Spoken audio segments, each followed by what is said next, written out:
here. Welcome to our final Ed Talk of the day. I'm Melissa Beers. I'm the moderator for this panel, and it is an incredible honor to be with this esteemed group of folks to talk about learning environments. So joining me today is our keynote speaker, Emily Pilloton, designer, builder, educator, and founder of Project 8 Design. Also our esteemed Provost, Bruce McPheron, Executive Vice President and Provost here at Ohio State University. Also joining us, Joni Boyd, Associate Professor in Arts Administration, Education, and Policy here at Ohio State, and Tim Raderstorff, Chief Innovation Officer in the College of Nursing here at Ohio State. Thank you all for being here today. You guys having a good day here at Innovate? Great day. And you got all of our names right, so that was A+. It's been a great day.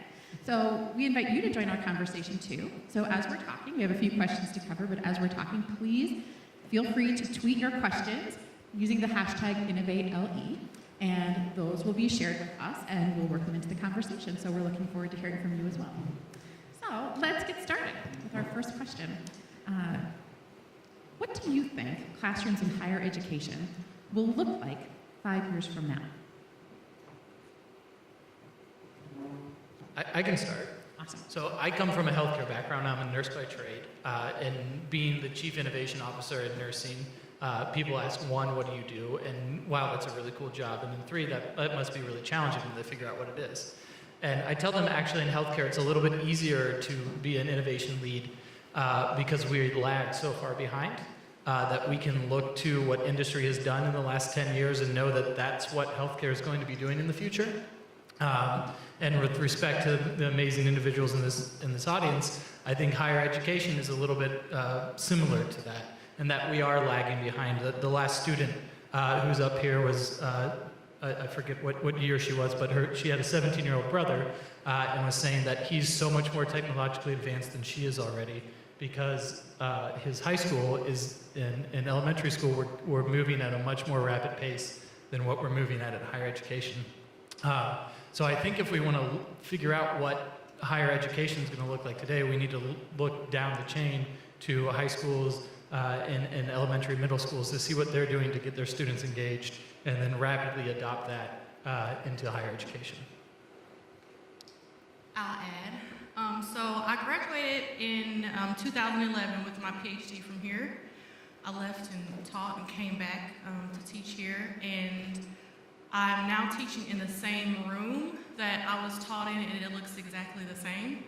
So thinking about 5 years from now, I'm not quite sure it will be changed. However, there is another room that is in Ramsire that we just completely gutted and renovated.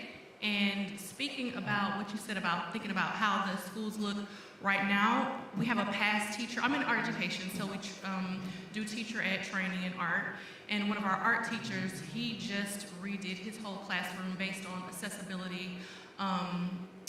In his population of students, they have a high population of students with disabilities and special needs. So he created a very accessible classroom, an art classroom that doesn't look like a traditional classroom. So he actually he was a project manager for how we redid our renovated space.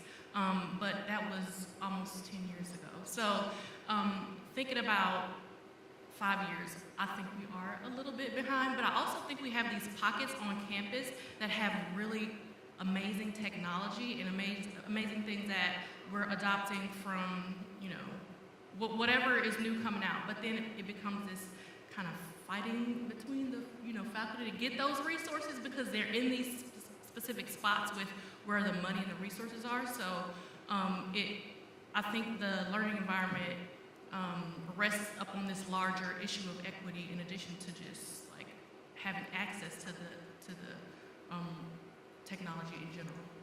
That's true. I'll actually add to that. I was a student here in the 80s, and many of the classes that I teach in are exactly the same or very similar to the way that they were when I was a student sitting in those chairs. But I do think that some rapid changes on the horizon. I have seen some changes. I'm just wondering, Provost McPheron, if you can speak to that. So I'll top both of you. I was a student here in the 70s, and I have the honor of going into class classrooms and disrupting class to honor teachers with Distinguished Teaching Awards, which is just an absolute joy to do. And not this past spring, but the previous spring, one of our events was actually in the classroom where I had my first Ohio State class in Denny Hall, and it looked just the same. It looked just the same. And, you know, it makes me reflect, you know, the favorite classroom I'm an entomologist by training, and the best classroom I ever had was a prairie. And it was the best classroom because it was a place where everyone was immediately engaged. They had to be engaged. Things were happening around them. Life was happening around them. And we taught taxonomy. We taught evolution. We taught behavior. We taught physiology. We taught ecology in an afternoon in that classroom. Talk about a resilient kind of classroom. And so as we think about, you know, our physical spaces, I think the really critical thing to be keeping in mind as we think about refreshing is trying to stay ahead of that curve, and it's always about what I would argue maybe is it's the most transportable and sometimes the least transportable furnishing in the room, and that's the people. Most transportable that we come and go, least transportable because I'm only comfortable I'm sitting in front of a group like this talking to you. And so, you know, we've got to break out of those things so that we can envision, you know, how we stay ahead of that 10-year curve. That really resonates with your keynote this morning. So where do you think we're going in the future? Yeah, I was struck by the question, what do you think classrooms will look like? And I guess I was thinking, well, are they going to look like, or what do we want them to look like? Because I'll throw in a similar, this is not about my college, I went to UC Berkeley, but my high school in Marin County in California was designed by the same architect that designed San Quentin Prison. And he took the plans for San Quentin and shrunk them by 35%, and that is my high school. So I think there is this like old mentality about schools being places first that are institutions. And I think that's going away, but I also think like the bad stuff's gonna stay bad and the good stuff is gonna get better unless the things that are bad, as you said, there are people that are willing to like actively change them. I do think that a good teacher can teach out of a janitor's closet, but that teacher will probably also transform the janitor's closet. So I think investing in people who believe in space is just as important as the spaces themselves. Well, I have an interesting follow-up to that too. So I've taught at Ohio State since 2014, and I've yet to teach a class in a classroom. So the classroom of tomorrow may not be a classroom. Can I add one thing to that? Yeah, so I think also, I was just talking to someone from medical school, I think the more that our classrooms reflect the real world, whether that's because they are in the real world or they're simulations of the real world or they're using resources from the real world, the closer that canyon is, then the better the learning is, and also the less students are freaking out about the real world because they've experienced it in some way. Well, and I think a really interesting thing to think about then is distance learning, right? And so we actually have a question here from Twitter about distance learning. When thinking about distance, how can we encourage and support students to create a positive learning environment in their own home or the space where they are? So I think it comes back to one of your favorite, one of my favorite things from your talk this morning. I end every email that I send, many thanks and be curious. So I think it's about finding the location within your home where your curiosity is sparked the most. And not being afraid to make that look like what that means. If that means that there's kids screaming in the background and that's your curious place, then that's great. But I think it all comes to finding that balance and really finding the peak of curiosity within your learning environment. And I don't think that applies just to being at home. And I think that that's where, as we look to the classrooms of tomorrow, we need to be more cognizant of what environments are sparking curiosity from our students instead of, you know, I'm grateful for that this is learning environments, not teaching environments, but the vernacular outside of Innovate is typically very different, and we hear about teaching environments. So I think it's very important that we consider as instructors or professors how we are engaging the curiosity of our students. So I actually teach in an online program. We have an online MA program, and thinking about the classroom as not just at the location of Ohio State, but the community as a classroom. Most of the time in our online classes, we have students go out to museums, different cultural events, and those are the spaces where we ask them to do some of their work. Their work can be at their coffee table, or we're pushing them to go to different events. So as far as online learning and creating like this idea of community, I think it's more about comfortability, and that can happen in a learning environment in the classroom, but also in your home, and also pushing people to go and see the farm as a classroom or see a site. Because I think students, I've been at Ohio State for a few years, and I've seen the difference that students really want to see theory in practice, and I think that as the years go by, I'm offering them these additional experiences that don't necessarily happen in the classroom. So they hear the theory, but then they see it in practice when I take them to a studio, or even have like parents of, I teach a course about students with disabilities, or have parents of parents of students with autism come into the classroom. So seeing those different opportunities and who can be the teacher and where the classroom can be. I think you've hit the nail on the head with that students we have to worry about how students are engaged with their learning. And the learning is the important outcome. Teaching is the tool to facilitate learning. But to have them engage with their learning, we have to have our faculty, our teachers, engage with their teaching process. And one thing I do worry about, I grew up at a small Big Ten university just a few hours east of here that's well known for their online programs, and I was a non-believer. I said, couldn't possibly replace what we're doing. And the first program that Penn State's World Campus put online, first undergrad degree, was turfgrass science. And when I saw how they were teaching soil science, a laboratory-based course, I became a believer. And it was because the people who built that course thought about the engagement of the student in learning. I would just caution, one thing that I worry about all the time is the number of our students who don't know how to learn. And we have to really attend to that when they're not physically present, when they're distracted by a million other things. How do we build an experience where not only are they learning the subject matter, but we're actually teaching them how to learn? Well, being from psychology, I think that's music to my ears, because I think we worry about that, we think about that. We're doing a lot of research there as well.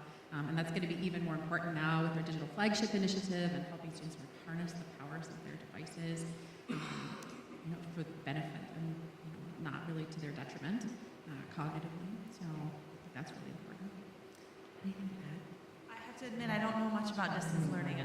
The only association I have is my former high school students who took PE online. So I do think, I'm thinking of this friend of mine who teaches math, and she sends her students home to do lessons on Khan Academy, and she uses class time to do projects and stuff.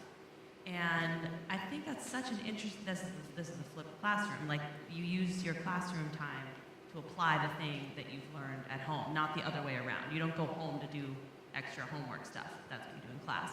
So I love that idea, and I wonder if there's some applicability to distance learning, where you have the thing in front of you, the module, the whatever, and then, as you all alluded to, that there are adventures that go along with that. So there is the this, and then there's the assignment that is out in the world. And that thing could be anywhere. It could be in a park. It could be at a town hall meeting. And I think that is an even greater responsibility for distance learning, to think about what is beyond just the module in front of you.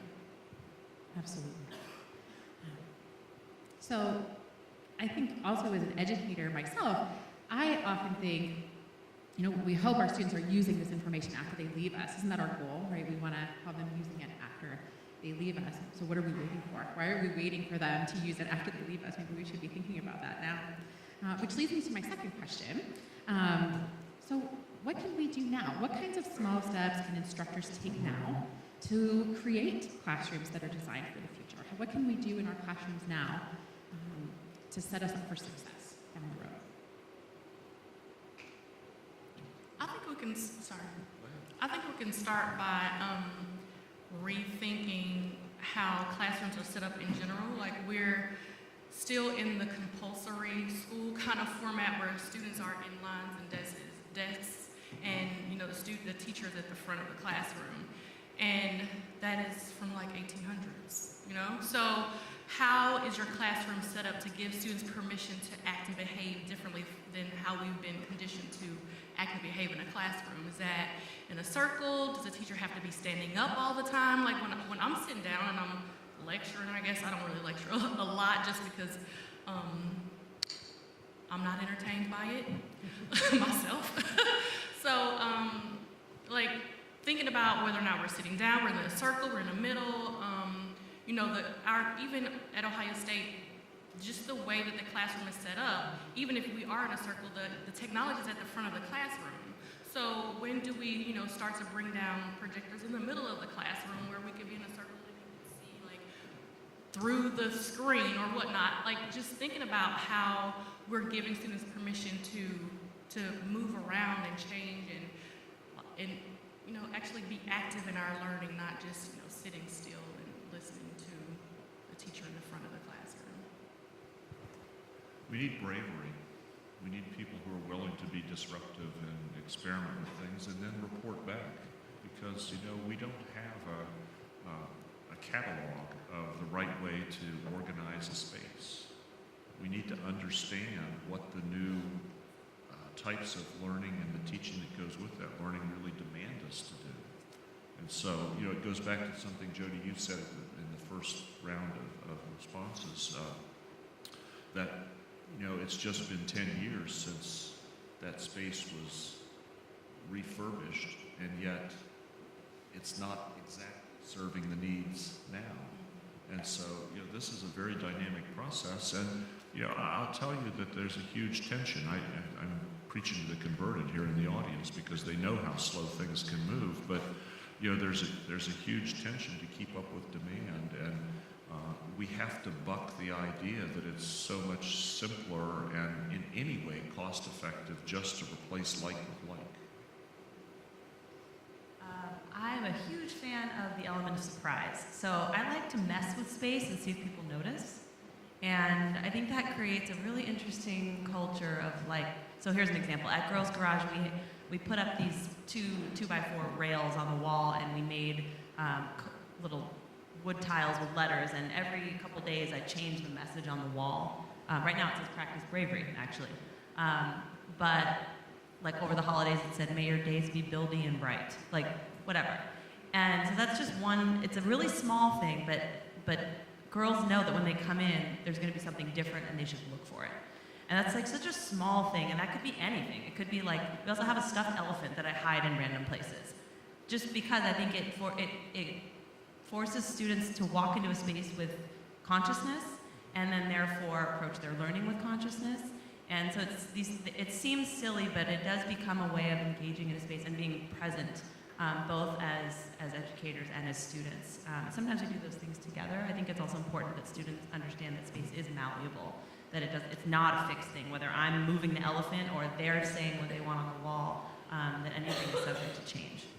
You all can do this experiment, and you think about the next meeting you have, and when you go in and sit down, where do people sit? I just absolutely freak people out because I refuse to sit in the same chair every time. And they stand and wait to see where they should sit down. And how many people, when they're in your meeting, want to be the person sitting at the head of the table? That's the kind of process we're dealing with here in terms of thinking about the impact of, on our students.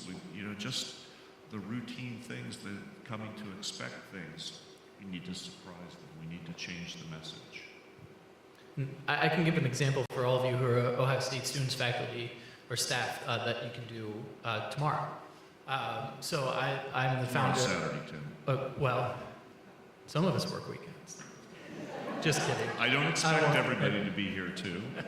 So let's say on Monday you can reach out to me. So I'm the founder of the Innovation Studio, which is a mobile makerspace and idea incubator here at Ohio State.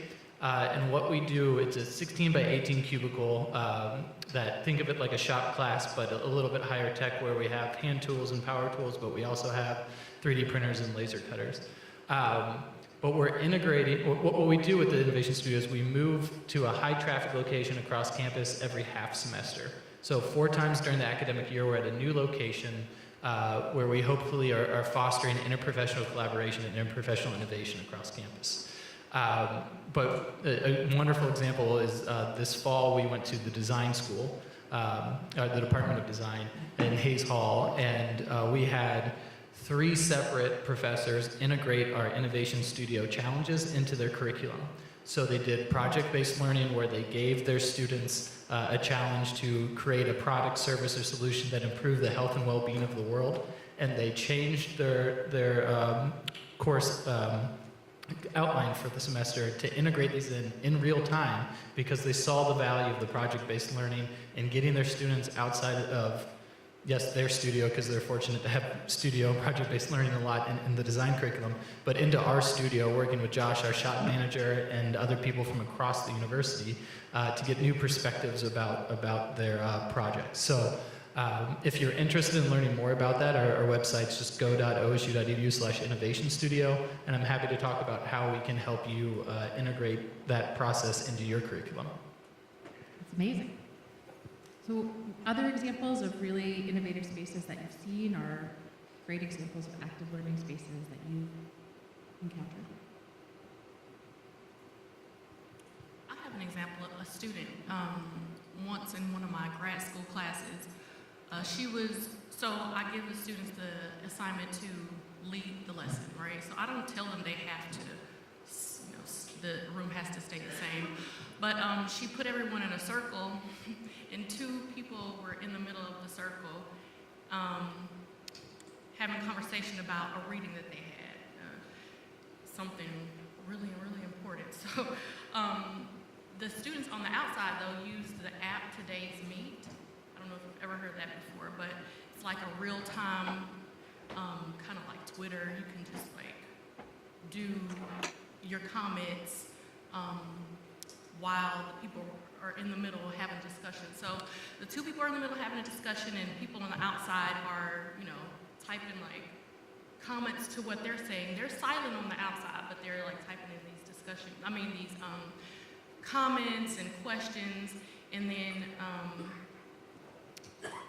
after like 3 minutes, the two people come out and they change, they switch. It's just like a merry-go-round or whatever. And so at the end, this app gives you this transcript, and then we have like this this conversation about what's in the transcript. I guess that's not really like the movement of the classroom, but just thinking about ways to teach through technology in the learning environment that we have in the classroom, not necessarily giving the classroom structure that much weight, I guess, and like looking in additional spaces to create different types of learning experiences, not just situated around like where my chairs are in that specific space. So I used that in another class too. I was like, I'm still in this project for you. The best ideas should always be stolen, absolutely, right? We have to share with each other. I guess this raises another issue, though, in terms of access, right? And so just thinking about students of different levels of abilities, or students who have maybe some disabilities, what can we do to make classrooms of the future accessible to individuals of all abilities, not only focusing on folks who may or may not have disabilities? Don't bolt down the tables in the art classroom. That's problematic.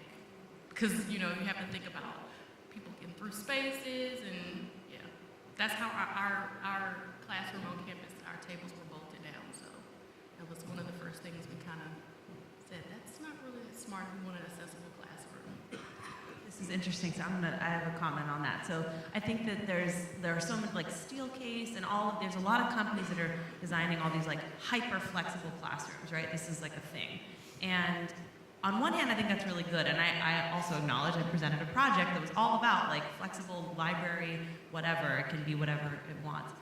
However, I don't know if you remember the slide from my presentation, but at Girls Garage, there's a tool wall, and there are tools that have a very specific place, and I can look from across the room and know that there's a hammer missing.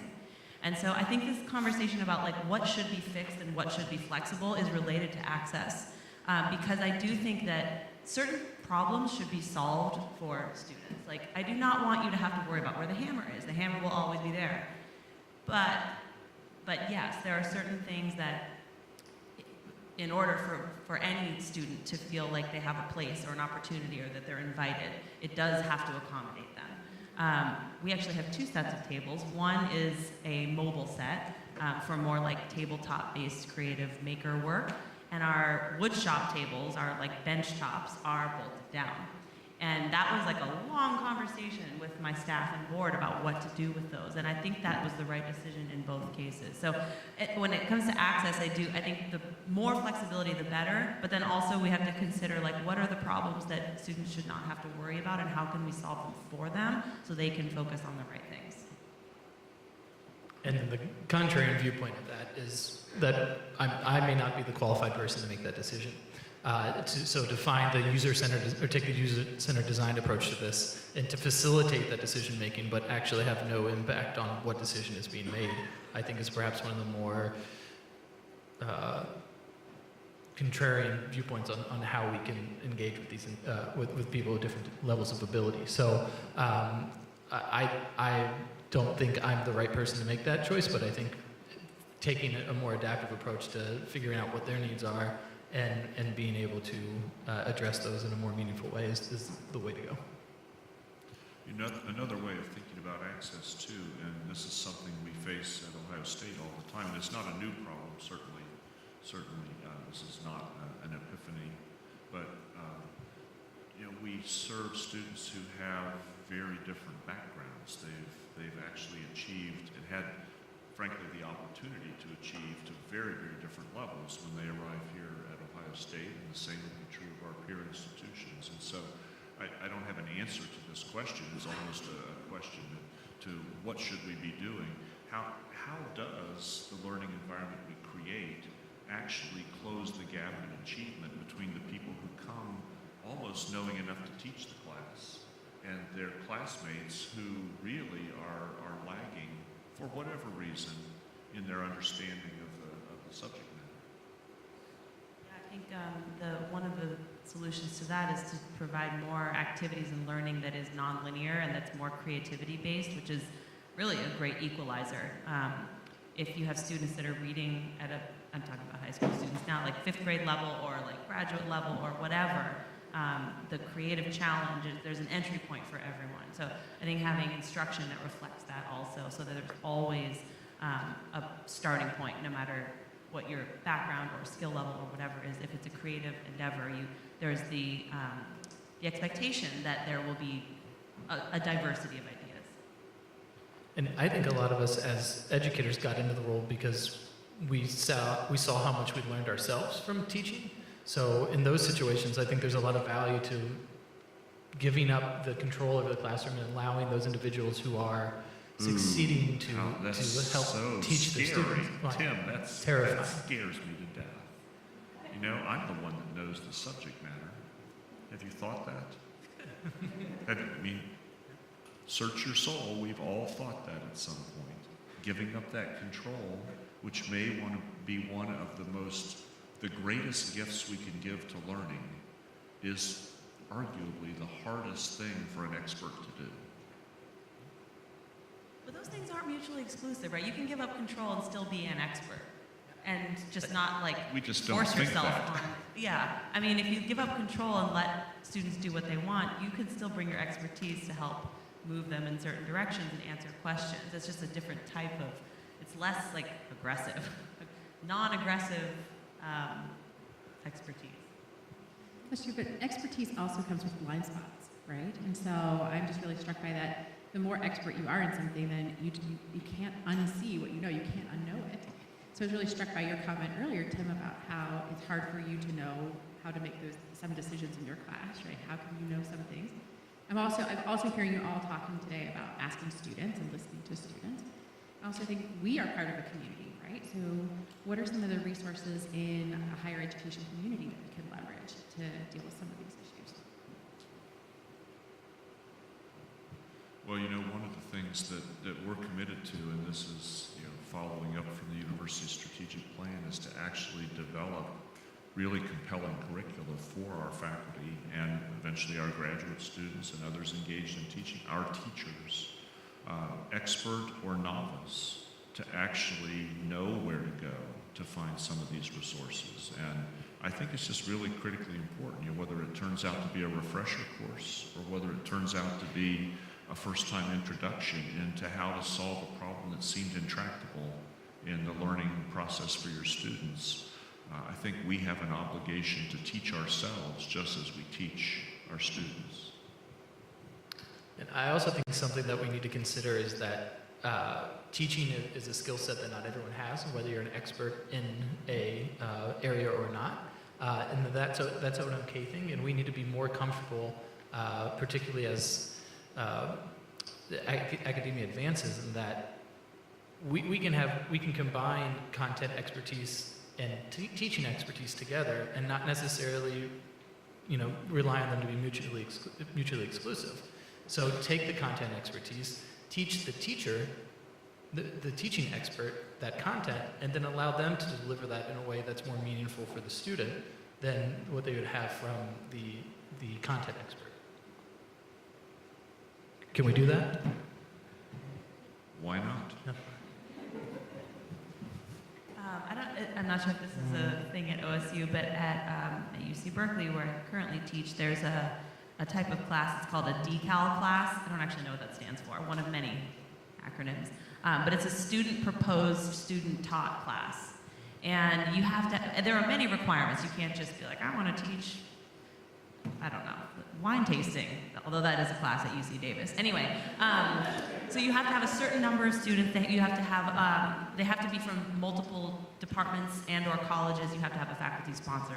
It's very rigorous. But those classes end up being the most fascinating classes. They're so good. And I think because students see all these blind spots in between the real curriculum, that they're like, actually, we want to learn about this thing that no one's talking about. So I think, and many of those classes have actually now been adopted as actual classes. So I love that. Those are always my favorite classes, and I love being a faculty mentor for those classes. So I think that's a great way to invite students to participate, but then actually, selfishly for us as faculty and administrators, it's hugely informative. Like, they're telling us the things that they want to be learning, and often in more intelligent ways than we could. So I think that's a great mechanism.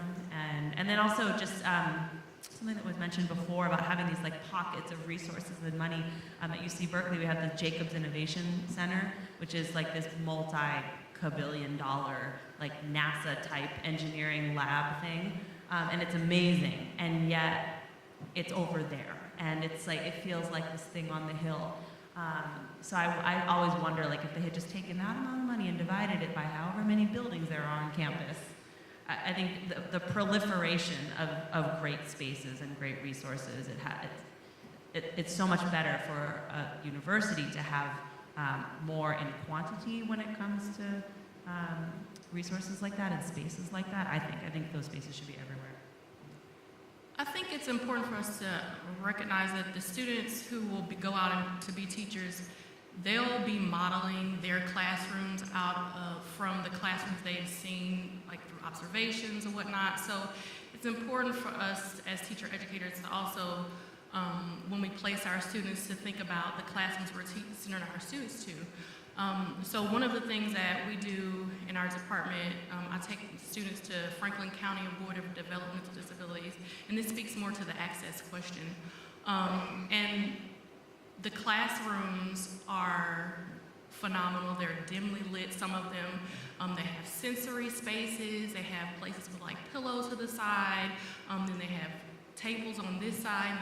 And they have, it's not what you would call a traditional classroom. So I think it's been really important for them to see some possibilities, because if you don't know what the possibilities are, it takes a minute for you to say, oh, well, let me try this, instead of going in and recreating exactly what you observed in maybe a teacher's classroom who is following maybe a more traditional classroom. So that's been really helpful as far as leveraging OSU. People will let you in anywhere if you say from OSU. Like, oh, sure, come visit our classroom. So The power of the brand, right? It goes a long way in the state.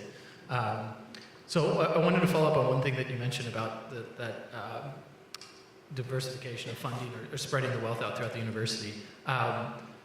With our innovation studio, one of the things that we found to be the most unexpected, I don't know if I mentioned this before, but every team who pitches to us, we guarantee you at least $250 to get started.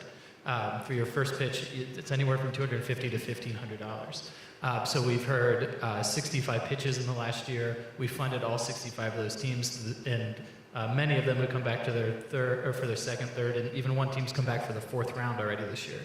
And that totals over about $55,000 of funding that we've awarded to these teams or allocated to them. But what's interesting is that these teams dive in and start putting sweat equity into the project and work with Josh in our makerspace to get them off the ground. They've only used about $18,000 so far. So it's not a money game as much as you think.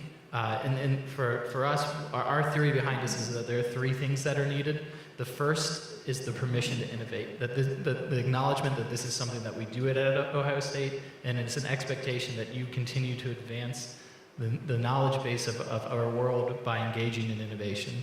Two is then that there's validation for your work, so that your idea is worthwhile to pursue, and there's validation behind that. And then three comes with the resources that are necessary. So whether that be access to someone who has a skill set that's different than yours, or money, or 3D printing, or some other type of prototyping tools or resources, we've found that's kind of how things have played out for us. And it's been really alarming, because we thought it was funding first, then access to investors and mentors, but really it's that permission and validation that comes first when trying to drive innovation within or our subset so far. So thinking about driving innovation, right? So following along from that, what are the new or emerging ideas that you see coming down the road with learning environments, right? What do you think is going to blossom into larger trends down the road?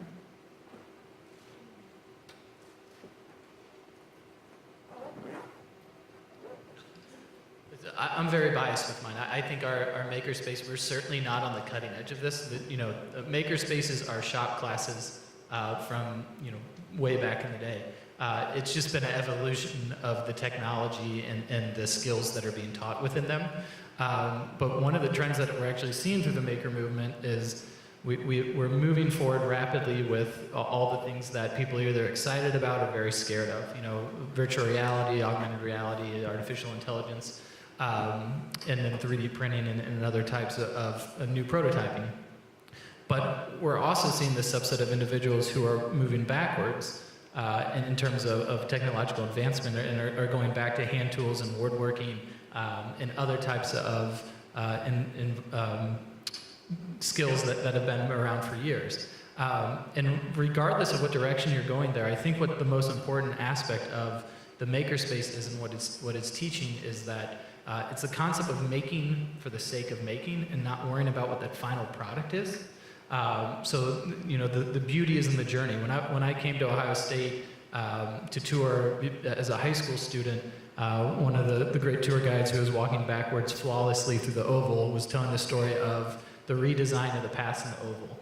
And I've never been able to verify that the story is true or not, but they talk about when they reseeded the Oval, which is our large grass mall a couple blocks from here. They only kept the long path down the middle, and then they allowed students for the first year to just walk across wherever they wanted to, and that provided what they call cow paths, which are the areas where the ground was worn away, and that from an aerial showed them where people were moving throughout campus, and they decided that they were going to put concrete and pathways in those areas. And there's so much beauty in that story because they're finding that the journey is the most important aspect of it, and not being involved in telling people where to go, but allowing them to facilitate their learning and facilitate their own pathways. So I think that the maker movement is allowing that, but it's a principle that's been core to our university since its founding. You know, I do think that as the former Ag Dean, it's my duty to confirm that they initially were cow paths. We actually did have livestock on the oval. But, you know, one of the things that it's kind of back to the future in answering your question.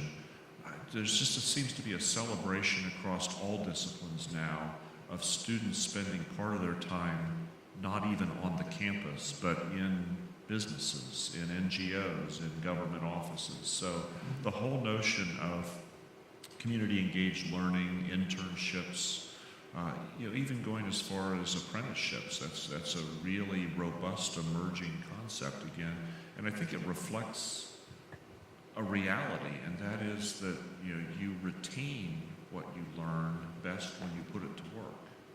You know, I don't know why I took all these classes that I had to fill my schedule with until I have to use them all at the same time to solve a problem, and so having the ability to look at our educational pathway from sort of this multi-forked perspective, I think is something we've known forever, but I think have failed to apply to greatest advantage.